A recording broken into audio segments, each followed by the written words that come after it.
Bihar NDA में घमासान much गया है।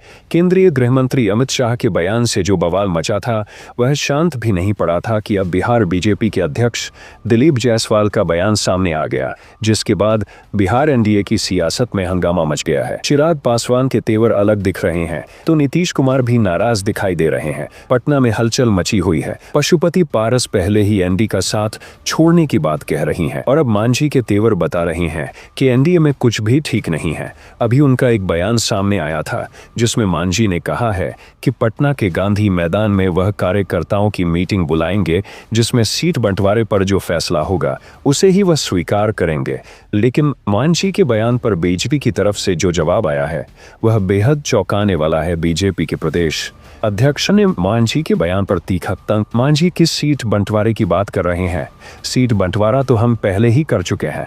दिलीप जायसवाल के इस बयान ने एनडीए की फूट भी सामने लाकर रख दी है, क्योंकि अब सिर्फ मांझी ही नाराज नहीं दिख रहे हैं बल्कि जेडीयू और चिराग भी नाराज हो गए हैं। तो आज हम एनडीए में इसी सीट बंटवारे को लेकर करेंगे। आज हम चर्चा करेंगे, मगर आपने अभी तक चैनल को सब्सक्राइब नहीं किए हैं तो चैनल को जरूर सब्सक्राइब कर लें और वीडियो को भी लाइक कर लें। आजकल क्या बिहार एनडीए में सीट बंटवारा हो चुका है? यह सवाल एनडीए में शामिल सभी दलों को परेशान कर रहा है।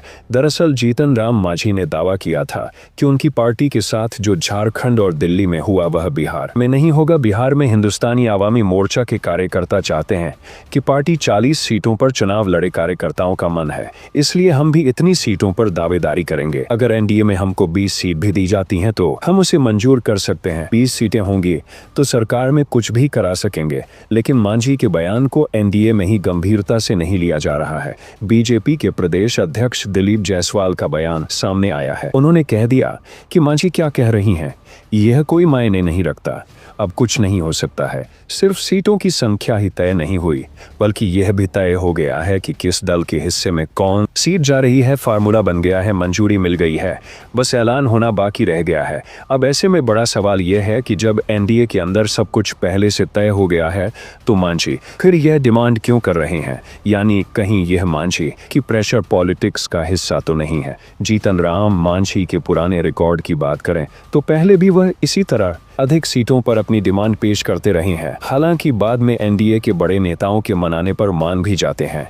लेकिन दिलीप जायसवाल जो बातें कह रहे हैं वह बात अभी तक ना तो बीजेपी हाईकमान ने कही है और ना ही बिहार में बीजेपी की सबसे बड़ी सहयोगी पार्टी जेडीयू की तरफ से कही गई है। बीजेपी हाईकमांड तो यह संकेत दे रहा है कि पहले सीट बंटवारा हो जाए, फिर सीएम उम्मीदवार पर चर्चा करेंगे।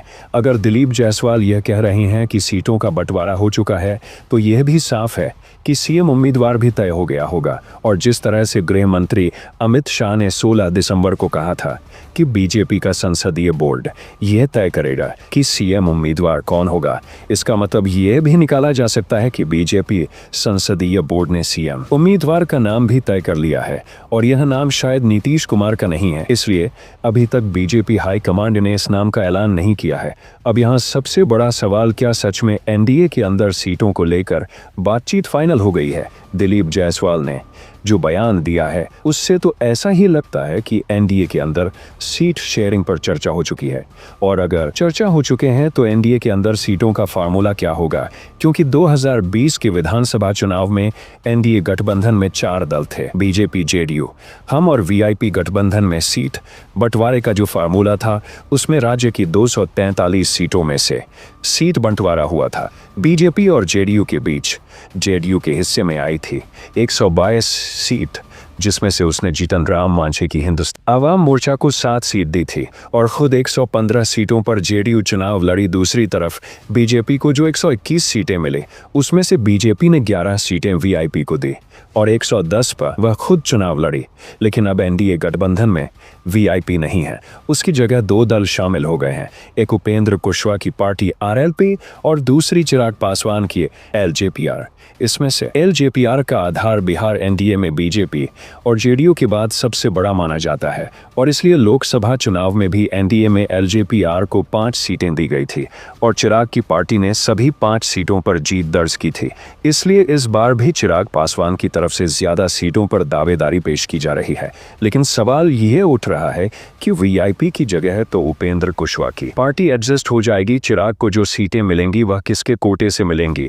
2020 में चिराग पासवान ने एनडीए से अलग होकर चुनाव लड़ा था, 137 सीटों पर अपने उम्मीदवार उतार दिए थे। हालांकि चिराग पासवान की पार्टी सिर्फ एक सीट पर चुनाव जीत सकी थी, लेकिन एलजेपी के 9 उम्मीदवार दूसरे नंबर पर रहे थे। पिछले चुनाव में चिराग पासवान की पार्टी की वजह से जेडीयू को बड़ा नुकसान हुआ था। एलजेपी ने बीजेपी के बागी नेताओं को चुनावी मैदान में उतारा था, इसलिए अधिकांश सीटों पर बीजेपी का जो वोट जेडीयू को ट्रांसफर होना था वह जेडीयू की जगह एलजेपी के हिस्से में चला गया था। चिराग को कितनी सीटें एनडीए में मिलेगी यह तय नहीं है, लेकिन जीतन राम मांझी ने साफ कर दिया है कि जितनी सीटों पर एलजेपीआर चुनाव लड़ेगी कम से कम उतनी सीटें हमको भी मिलना चाहिए। एक बार हम दिलीप जायसवाल के बयान पर फिर बात करते हैं।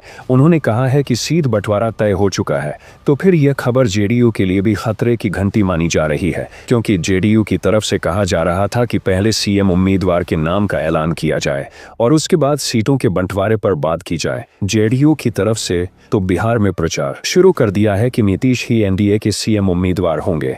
जगह जगह बैनर और पोस्टर भी लगा दिए गए हैं जिन पर लिखा है 2025 से 30 फिर से नीतीश। लेकिन बीजेपी की तरफ से अभी तक यह नहीं कहा गया है कि नीतीश ही सीएम उम्मीदवार होंगे। जेडीयू का दावा कि सीएम उम्मीदवार घोषित होने के बाद सीट बंटवारा हो वह भी बीजेपी ने नहीं माना है। बीजेपी के प्रदेश अध्यक्ष दावा कर रहे हैं कि सीट बंटवारा हो चुका है, तो इसका मतलब यह भी निकल रहा है कि बीजेपी ने नीतीश कुमार की सीएम उम्मीदवारी को सीधे सीधे खारिज कर दिया है। बीजेपी के अंदर सीट बंटवारे का ऐलान राज्य के नेता नहीं करते हैं, बल्कि हाई कमान के स्तर पर किया जाता है और शायद इसलिए दिलीप जायसवाल ने वह फार्मूला नहीं बताया है। लेकिन क्या जेडीयू के पास भी बीजेपी का यह फार्मूला अभी तक नहीं पहुंच पाया है?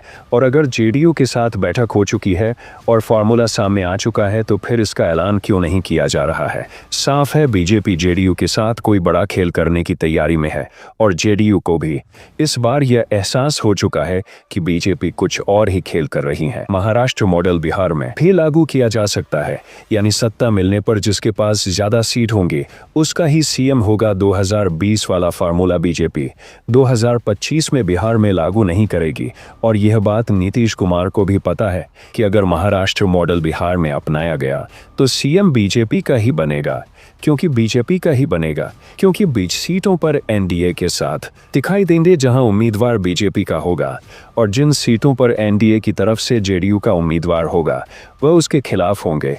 यानी जो खेल बीजेपी ने चिराग की मदद से 2020 में खेला था वही खेल नीतीश के साथ एक बार फिर से खेलने की तैयारी है। दिलीप जायसवाल के बयान से इसका साफ साफ इशारा मिल गया है। अब जेडी को यह सोचना है कि उसे बीजेपी की रणनीति का कैसे जवाब देना है। अगर नीतीश कुमार कोई सख्त कदम नहीं उठाते हैं तो यह बात तय है कि उनके साथ खेला हो जाएगा। जो दावे किए जा रहे हैं बीजेपी जेडीयू को कमजोर कर खत्म कर देगी, वह सच साबित हो सकते हैं।